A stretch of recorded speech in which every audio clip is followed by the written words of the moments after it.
Hey, what's going on, guys? We just finished Black Myth Wukong, so now we're gonna start a new series. That was what I was planning to do, but it just doesn't seem right. I want to cover another game like Black Myth Wukong, but I didn't want to do the exact same thing, like telling you what happened and then explaining to you the ways of defeating an enemy or solving a certain quest or puzzle. It just feels like a bunch of yappity yap yap that's out of place. At the same time, cutting the footage that I already have feels lazy, and after watching the finished product that was gonna come out today, it didn't sit right with me. There's also the idea of doing a 100% platinum run, but that's been done more than the pretty girl back in high school. I got to thinking then, what can I do so that you stay in that chair and watch this entire video? Nothing. Well, I mean, strapping you to the chair could probably be an option, but I would be in jail, so no. What would be the next option then? After a bit of thinking, I've got the perfect idea. Am I going to tell you what it is? No! Because you should already know after clicking on this video. I didn't mean to yell at you, I'm sorry. Please, comment, like, and subscribe. Thank you.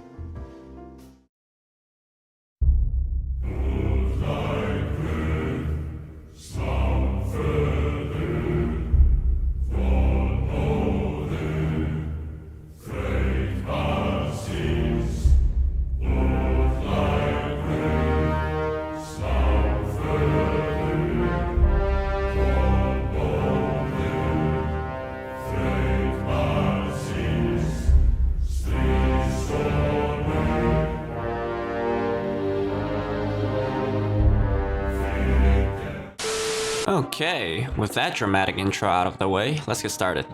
God of War experience or God of War Ragnarok experience in 1 hour. How are we gonna do it? I don't know either. Hopefully it stays an hour, but if it doesn't, then I'm no different from every other YouTuber you watch. We start off the story with Kratos in his cool new outfit. I'm so excited to explore with the new winter coat. You bitch, my winter coat! Let go of him! Got you! Are you fucking kidding me? So yeah, Freya from the last game still wants to unalive us for saving her from her son that almost killed her. We escape leaving her ass to get buried, but I get the feeling this isn't the last time we'll see her. Atreus got sad Freyr died, and that reminded us of our dead wife, so we go to sleep to dream about her. Dream turned into a nightmare, and I woke up to this horrible sound. I looked to my left and I found out why that horrible sound was playing. My dear boy Atreus was nowhere to be seen, and I had a bad feeling about this. So I started to look for him, and what I found next shocked me to my core. It was an unalive bear, and the cause looks to be an even bigger bear. What if Atreus was... No, I couldn't think like that. I have to put trust in our sweet little boy. As I battled through mountains and caves, more and more bandits were attacking me. My health was being lowered, and so was my hope. No signs of Atreus anywhere, and then suddenly the suspected big bear attacked me. This is all but confirmed that Atreus lost if only the big bear showed up. I fought and fought thinking about my little boy and that he's gone to the point where I couldn't take it anymore and snapped. No, bear!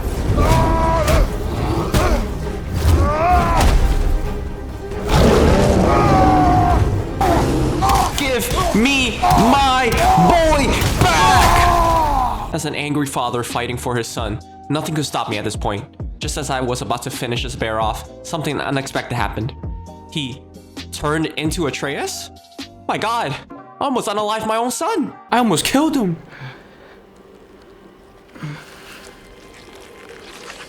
Jesus. We make our way back to the house and Atreus explained that he didn't turn on purpose. He said he got so angry at Freyr dying that it just happened. For not learning to control his anger, I grounded him and banned him from playing Fortnite for 2 weeks. He got angry about that, but it's late now, and we needed some good rest. I told him we'll talk more about it tomorrow. Somebody better be dying. Who the hell is that? Oh my god, it's Chris Hemsworth!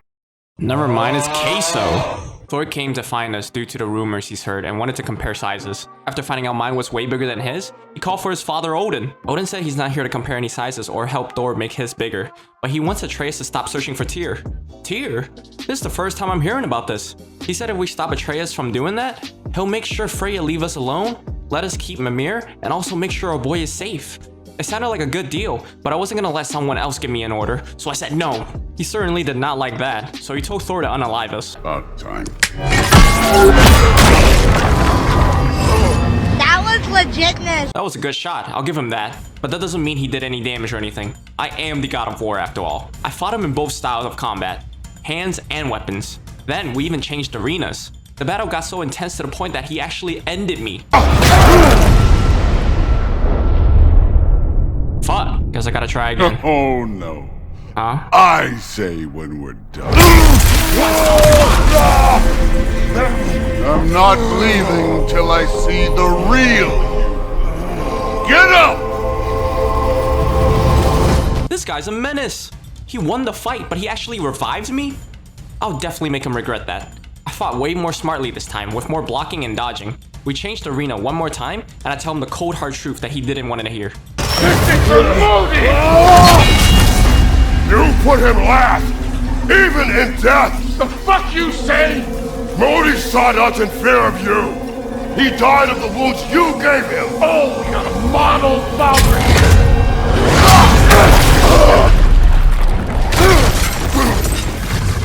This feels familiar. He got super salty that we talked crap about his son, so he brought Atreus up. Oh, ho, ho, ho. He should not have brought up my little boy. And your boy, Allfather, has plans for him.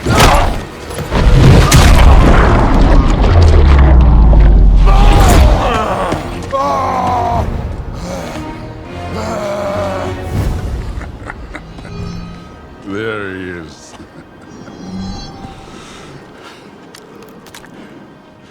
There's the god of war.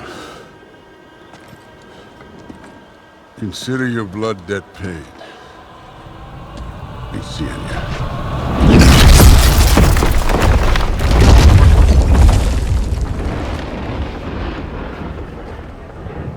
He might have said that to spite me, but he certainly wasn't lying. After all, Atreus is a variant of the handsome Tom Hiddleston. He's destined for great things. With no time to waste, we make it back to our house to make sure Atreus is safe. And... huh? What a surprise. He's completely safe? He told us Odin only talked to him and offered him an invitation to visit Asgard. He said he declined it, but it sounded a little fishy to me. I brushed it off. I then asked him why he's searching for Tyr, and he said he'll show us. So we follow him. He took us to a giant's prophecy shrine. Apparently he has been searching for all of them throughout Midgard and have seen all of them. He opened up a secret pathway inside the shrine to look at the secret stories, and we discover that Tyr is supposed to be leading the army against Odin during Ragnarok. And that's why he's been searching for Tyr all along. Being wary of the situation, we decided to help him. Atreus said the other shrines mentioned something about black smoke and bleeding earth, and that's where we'll be able to find Tyr. It sounded a lot like the realms of the dwarves, Svartalfheim. That's gonna be our next destination then. We go back to Sindri and he takes us to his home, which is between realms, so even Odin will not be able to track us here. We told Sindri that we need to get to Svartalfheim, but the Bifrost from the last game is still broken. He told us he's been cooking up a device that will be able to get us access to all the different realms. But he will need Mimir's help. Mimir was excited at first, until...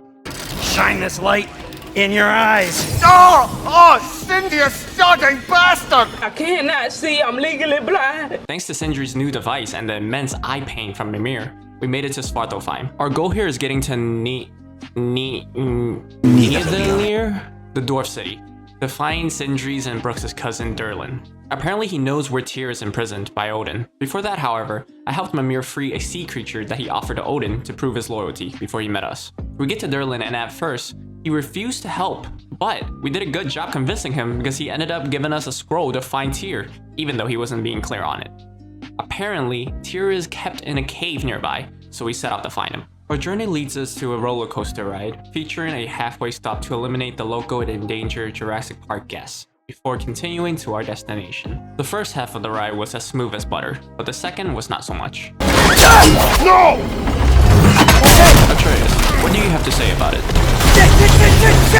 Language. With Atreus experiencing the bare minimum of a Modern Warfare 2 lobby, we make our way into the mine searching giant doors after doors, with Tyr nowhere to be found. Frustration started to build up, and I released it the only way I can. 1, 3, 4. Frustration depleted, hopefulness regained. We open one more door hoping for Tyr's pretty face to show up. But instead, what we get is someone that looks like me after my first League game. Quickly taking out the meat from the day before, I tell my son, Tyr might not be here after all, and you wouldn't believe what he decided to say next. You said you'd follow my lead, and I say we keep looking. so knock it off. The fuck you say to me, you little shit! How dare he? Right then and there, I was ready to abandon him and leave Tyr at the same time. If it wasn't for Ragnarok, that's probably exactly what I would have done. But the end of the world was coming, so I pushed on, suppressing my anger until we came to our final door. Tyr! We found him! We finally found him! The world's gonna be saved! Stay away from me, you monsters! Huh? That guy's leading the army to fight Odin in Ragnarok? You're joking, right? There has to be some type of mistake. He doesn't even look like he can lead an army of cute puppies. It is what it is, I guess. I wasn't gonna leave him here to die after going through all that trouble just to get to him. We make it back to Sindri for a good night's sleep. Mimir and I discussed on what we're gonna do next. With the state Tyr's in, Odin's gonna take over no matter what. We don't have enough firepower to take him down, and things are not looking good at the moment. Unexpectedly, Atreus was under the window of my room and heard everything, and without my knowledge, decided to go look for Freya for help. That boy must be out of his mind. At least Sindri went with him and helped him out. Of course, Freya wasn't interested in helping. Atreus is lucky he even came back alive for dinner. While Atreus was gone, Mimir, Tyr, and I came up with a plan to visit Alfheim, the realm of the elves. I remember the Shrine of Groa is there, and maybe we can gather more information for our next step. We finished our dinner and we headed off. Upon arriving, we discovered the realm is haunted by war between the dark and light elves. These hands are rated E for everyone, so both kind of elves got a taste of them. We make it into the temple, and after our journey plagued by puzzles after puzzles, we finally made it to the light of Alfheim. I heard my dead wife calling me, but it was probably just me missing her so much that it made me believe it. Atreus snapped me back to reality, telling me he wants mom's spaghetti before we head back on course to the shrine already. The shrine wasn't far off now, and it turns out that we were able to get more information out of this. To summarize, Groa was searching for her husband and prophesied about Ragnarok ending everything. Odin had her retell it, to which he wins and he, the Allfather, comes out alive. But the real prophecy here is saying Asgard will fall and Odin will die while all the other realms thrive. Tyr's confirmed in the vision to be fighting in Ragnarok, and Loki/Atreus might also play a big part in all of this. Everything is great and Ragnarok is prevented. But I only have one question. Where am I in all of this? Am I even gonna be in the final battle? It's a scary thing to think about, but I don't even have time to ponder around as the Dark Elf suddenly decided to launch an attack to the temple. I just wanted to get back home at this point to stop my racing mind from crashing, but we were stopped every 2 seconds. I didn't want to kill all of those elves. It's not my war to fight in, but they kept on attacking me. What else can I do? By the end, my hands were covered in elf's blood, and I didn't know how to feel anymore. We get back home and all I wanted was a nice meal and our old lives back. Atreus didn't like that idea, and we got into an argument. He stormed off then drifted into dreamland. This wasn't any regular dream though. The place he's dreaming about is Ironwood, a place that was in the prophecy earlier. Tyr said it's a magical sanctuary, and Mimir, the smartest man alive, believes it to be fake and doesn't exist. If it doesn't exist, how is my boy able to be here? The real question is he even here? So many questions and zero answers. He meets a girl here claiming to be another giant. She said her name is Angrboda and she's been waiting for him all this time. Confused and desperate for answers, he followed her back to where she lives, and it was filled with prophecy boards. He was reunited with the shrines we saw before Ragnarok, but this time the damaged part of the board was fixed, and it showed him something he did not want to see: my death and him joining Odin. He couldn't take the news and got out of control again. If I knew about this, he would have been grounded for another 2 weeks off of Fortnite. Thankfully, his new girlfriend calmed him down and later on even taught him to control it. She took him on a trip riding her pet, an emo bull named Yala. They went through the forest defeating a whole lot of enemies. My boy's growing up and getting stronger. I'm so proud. Atreus. I'm feeling like a little kid. Atreus. That's my son! They then arrive at their final destination, named the Valley of the Fallen, and she explains that the giants are hiding from Odin because they were tired of living in fear. It turns out the Bakugan-looking ball that Atreus finds in Midgard are actually the giants themselves, and Angrboda's destiny is to hand off the ones in Jotunheim to him. Then she got super mopey and starts getting angry about her part being done and she's no longer important, blah blah blah. Atreus proceeds to help her with errands to make her feel better. Mind you, he has no idea how long he's been gone, and whether this place is even real or in his head all this time. They finish and was about to head back to Angrboda's camp when suddenly, her grandma attacked a wolf. Her name is Grilla, and she is stealing the souls of all the animals so she can live as them momentarily, and forgets how bad her life is. What does Atreus do? Of course, he goes to stop her, because Atreus is a kind boy and wants to help everyone. They beat her, but not in the sense of beating her up, but as in destroying the cauldron that she uses for her stolen souls. Now Grandma is sad forever. They ask you how you are, you just have to say that you're fine when you're not really fine. I also want to point out, the initial plan was for Angrboda to distract her and Atreus to go and destroy the cauldron stealthily. But she just pushes off the mixing bowl way before Atreus got anywhere near the cover. Like, Grilla could have easily speed turned around and would have spotted him instantly. Hey, yo, what the fuck? These kids are so dumb. So anyway, they finally make it back to camp, and Angrboda told Atreus to think of home and he will teleport home. He did just that and got right back home. Except, this is actually his home and not the place he wanted to go, which was not his home, but Sindri's home. He fights a few Draugrs, and then finally, I'm back. And I'm mad as fuck because Atreus has been gone for 2 whole days, even though it didn't feel like that to him. Before we finish talking, a Valkyrie crashes onto us, and we had to take her out. The Valkyrie was then revealed to be Freya. We find out she wants me to go to Vanaheim with her to break the seal that is keeping her bound to Midgard. So why did she try to kill me? If she succeeded, then she will be bound to Midgard forever.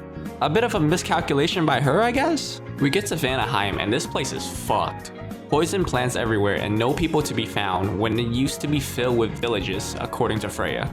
We did, however, run into one group of people, and the person leading them was none other than Frey's little brother, Freyr. We all presumed he might be dead due to Odin setting him on fire, but there he is, alive and well. Brock and Mimir decided to stay back to help out at the camp, so it's just me and Freya to go free her from her binds. We did a little bonding by talking about our dead kids and also our suffering on the way. Be glad you have a home to remember fondly. In Sparta, we were taken from our homes as children and raised in the Agogi. We marched or we drowned, fought for scraps or starved. Our elders beat us till we could not stand. At night, we made our way home, alone, or were food for wolves. That is how Spartans are made. Weird flex, but okay. We get to where the bind is, and it's Freya's birthplace. The bind is tied with the world trees, Yggdrasil's roots by Odin, and before we can break it, its protector, Nidhogg, comes out to defend it. We take him out with ease. Why you bully me? Freya gets her power back, and it's time for her to decide whether she wants a beatdown or a partnership.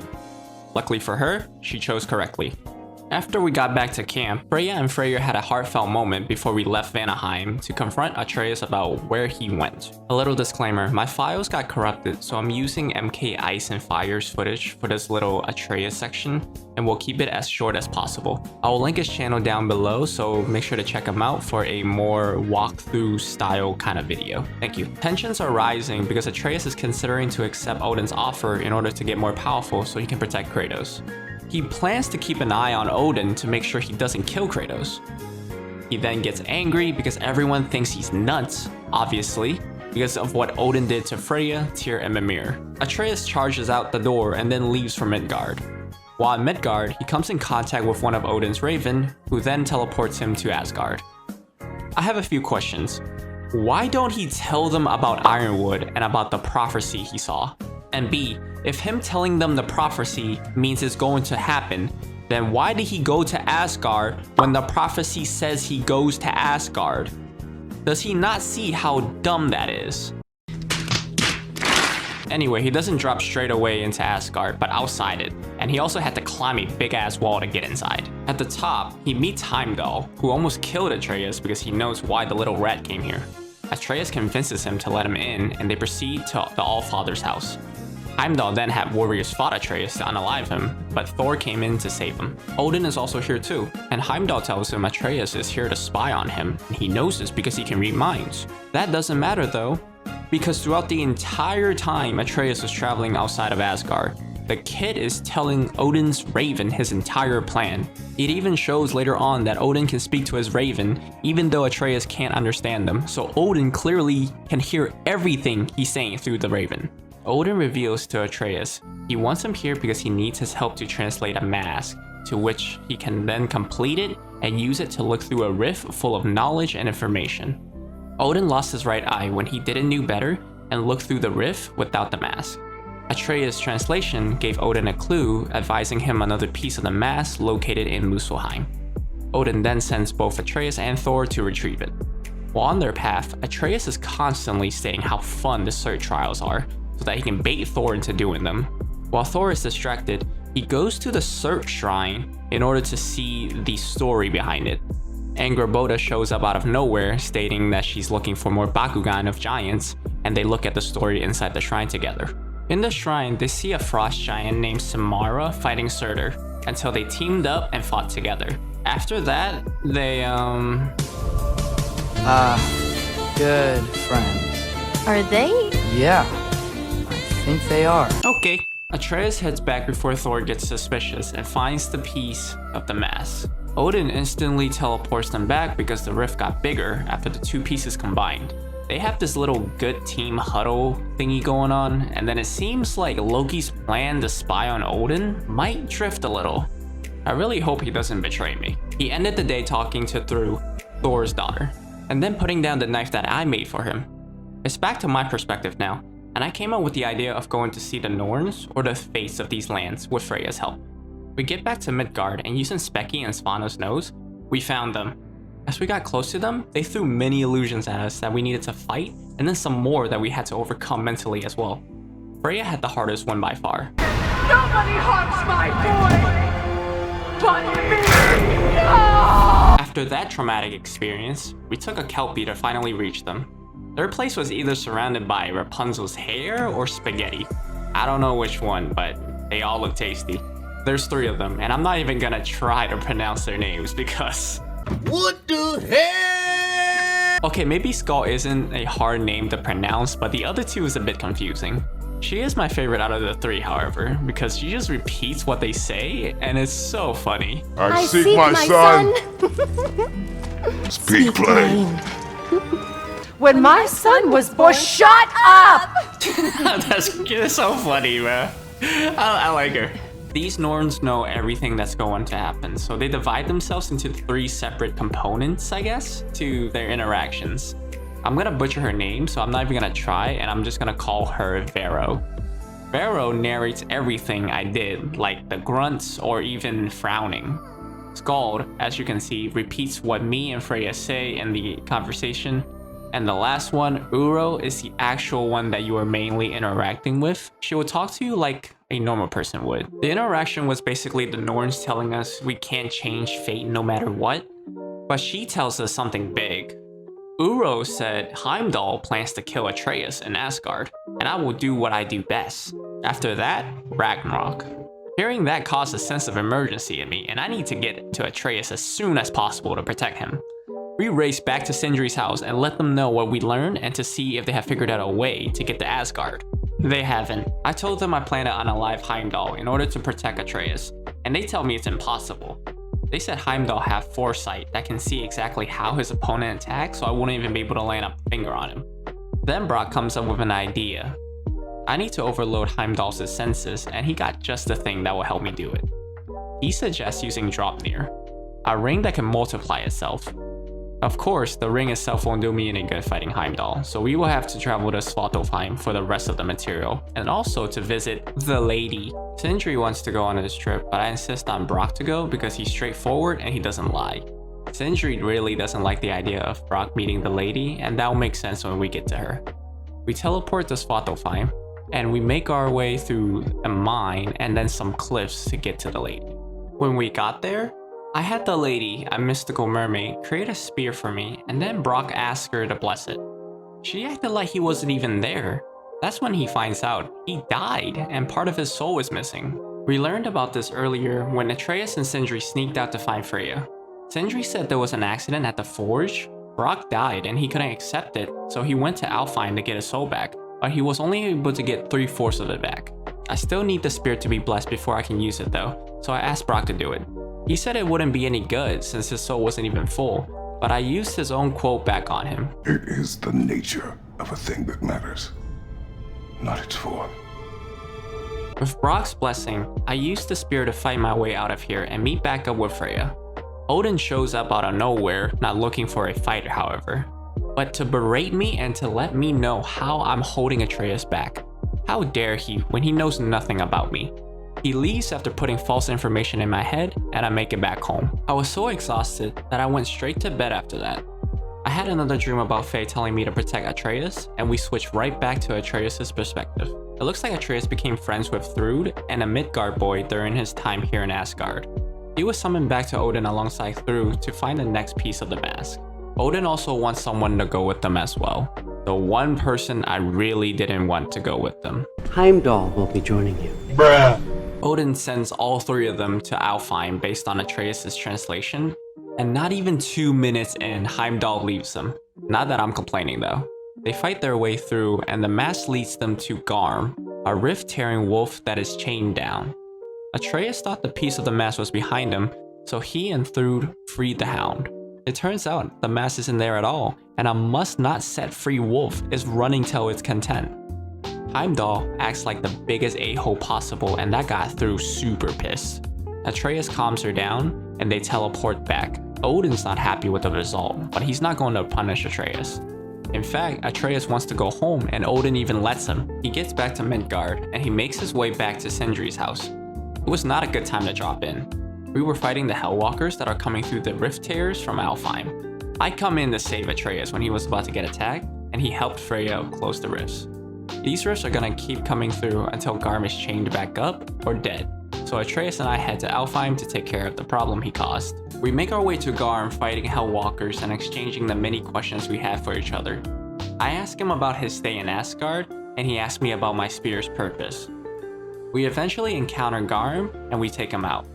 At least, we thought we did.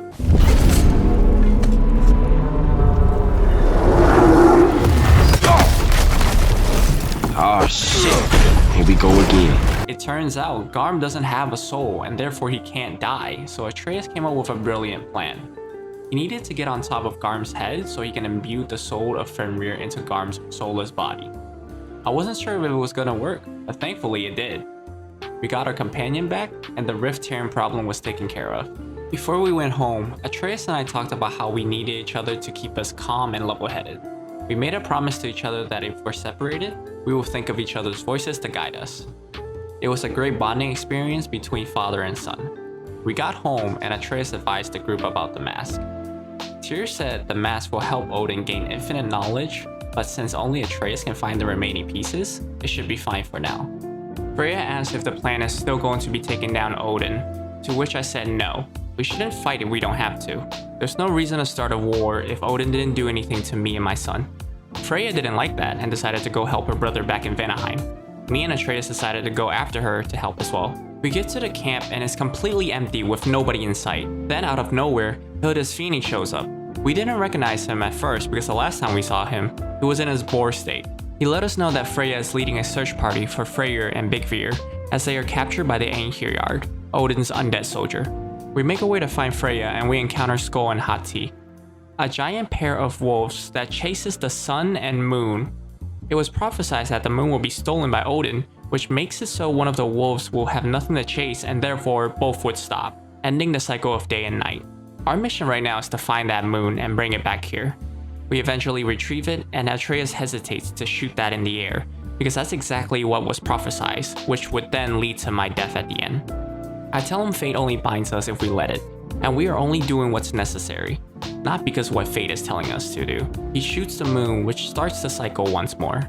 After that, we get back to the camp to inform Hildisvini on the news, but ended up meeting Freya there. She let us know Bigvir was able to escape the capture due to Skoll and Hati's resurgence, but Freyr is not. Hildisvini needs another shapeshifter's help, so I went with Freya to save her brother. Then out of nowhere, Heimdall appears. I told Freya to go help her brother, and she reminds me of how this goes down. I don't want to go back to my old ways of killing gods, but there's no other choice now. I first take out his ride, and then went for him. Of course, he blocks all my attack and I wasn't able to land any hits, but that's exactly why Brock suggested Draupnir. The spear worked wonderfully, and I was able to even land a punch on him. You actually hit me! You're goddamn right. He got mad, and at that point I was able to land many attacks on him. It wasn't long until I took him down. I gave him one final warning to leave Atreus alone, and he'll be spared. He then had the audacity to tell me he's definitely gonna go after Atreus. That blew his fucking arm off. Who does this guy think he is? He got back up and using magic, he grew a magical arm. But what is that gonna do? That's not gonna make a difference. The only difference here is he's gonna lose his life. He left me no choice. With Heimdall dead, I took Gjallarhorn and met back up with Freya and the others. They managed to get Freyr out of enemies' hands, but we're not in the clear yet. I put Freya on my back and we run to safety. Using Freya's flying boat, we got out of there. Unfortunately, it was not the last sacrifice, however. Some flying enemy was right on our tail and we couldn't shake them off. It was at that moment, Big Veer decided to make a noble sacrifice to ensure our safety. We get back to camp and Freya took Freyr back to Sindri's house to treat him. Atreus then proposed the next step, and that was going back to Asgard in order to finish the mask so he can use it to gain knowledge on how to stop Odin and Ragnarok. I hesitated at first, but that was our best and only move, so I trusted my son and let him go. Before he got back to Midgard, Sindri stopped him and put a spell on his key that would instantly teleport him back to the World Tree if he were to ever get into trouble. He bumped into Angrboda and Fenrir outside our home and caught her up on what we're doing before teleporting back to Asgard. Odin was glad he's back there, and Atreus told him about a correction on the translation, which pointed out to Alfheim. Odin then ordered him to go with Thor again to retrieve the mask piece. Thor was nowhere to be found, but Thor knew where he is. He was in a tavern wasted out of his mind, and that led to a fight after Atreus was pushed around. That whole shebang ended with Thor yelling at her dad for breaking a promise in regards to drinking. He sobered up a bit and they went on their way. They battled through more Hellwalkers and bonded over having a powerful god dad with high expectations of them. Soon they arrive at the final piece of the mask and Odin appears right before them, bursting with excitement. 2 Valkyries and Sif follow soon. They were here to arrest Atreus for killing Heimdall, and Odin tells them to back off because it was Kratos that did it, and not him. Sif had a little conversation with Thor on how Odin never has his family's back, and that knocked some sense into him because he walked right up to Atreus ready to kill him for turning his daughter and father against him, plus sleeping in his son's bed that he helped kill. Thanks to Sindri, Atreus pops the key and got right out of there. I was right where he landed because I was worried sick. We ran back to Sindri's home feeling victorious. We're in between the realms which Odin have no access to, and he won't be able to obtain a source of infinite knowledge without the mask to beat us. Tyr even said he finally knows his purpose for being here, even though he's not able to fight. It's to use the mask and gain knowledge to defeat Odin. We were all in agreement, all the pieces of the puzzle was coming together and victory against that tyrant was inevitable. Or so we thought. Nobody saw it coming. Everybody was fooled and Brock was the only one that got suspicious. Tyr turned around and killed Brock, revealing to be Odin all along. He then took Atreus hostage, asking for a trade for the mask. Atreus wasn't going to get captured so easily though, and shapeshift into a wolf, freeing himself. Odin got away. The happy feeling got flipped 180 degrees in mere seconds. We were all destroyed, but not as much as Sindri. He lost his brother once, and now he's going to have to lose them again. I didn't want the same for Atreus, so I gave Gjallarhorn to Freya and we left for home. Atreus wanted to apologize to Sindri, and he knew exactly where he was. Sindri was at Tyr's temple because that's where he and Brook reunited after the first time Brock died. We found Sindri, but he wasn't going to listen to anything Atreus has to say. He hates him for always taking and causing pain. Seeing how broken Sindri is and what Odin did to Brock, I decided he must pay. We returned to Freya to come up with a plan to start Ragnarok, ending Odin once and for all. The plan is to gather as much people as we can from all the different realms to fight Odin. Hildisvani and Mimir will gather the army of the dead from Helheim. Freyr will reunite the elves from Alfheim. Freya will find Sigrun and the 3 Valkyries in Vanaheim. Sindri will go to Svartalfheim. Atreus and I will find Surtur to get him to combine with his wife, Sinmara, to create Ragnarok. With everybody knowing what they need to do, we head off to Muspelheim. We make our way to Surtur and he tells us he will not help us because of one reason only. If he and Sinmara combines, both of them will die. Atreus asks him what's the point of living if they can't even be together. It turns out, he has Sinmara's heart and she has his. He then realizes my Blade of Chaos have primordial fire in them, and if he imbues them with his fire, I can strike Sinmara's heart in him to create Ragnarok without killing Sinmara. With that idea in mind, he takes us to the spark of the world, and god damn, it's beautiful. That's true, and yeah, that's true. That's true. Thanks, Atreus. We do just as he says, and 2 of Odin's Valkyries, Pris and Miss, came to fight us. It was wasted firepower though, because nothing could stop our father and son combo. Surtur's plan turned out to be a success, and we went back to Tyr's temple to check up on everyone. Freya, Freyr, and Hildisvani all had positive news, but Sindri was nowhere to be found. There was still time, so we could only hope. In the meantime, all of us went to get some rest before the final battle. I had one more dream about Faye, and this one is about appreciating life. Faye's biggest lesson in this dream is to open my heart up to the world, and in turn, I will be able to find reasons to keep on living. I'll keep that in my heart, but for now, we have an Aesir tyrant to stop. We get inside Tyr's temple and we blow into Galahorn, signaling to the other realms that it's time to fight. We get into Asgard for the first time and the war is growing rampant. Everybody is here, including Angrboda and Fenrir. Odin's soldiers were constantly being defeated and then also at the same time being resurrected immediately right from Valhalla. It was feeling like there's no end to it. He also had turrets that were shooting down the doors to the other realms, preventing our armies from coming through. Atreus and I wanted to make our way to the turrets, destroying them, but it was seeming impossible at this point.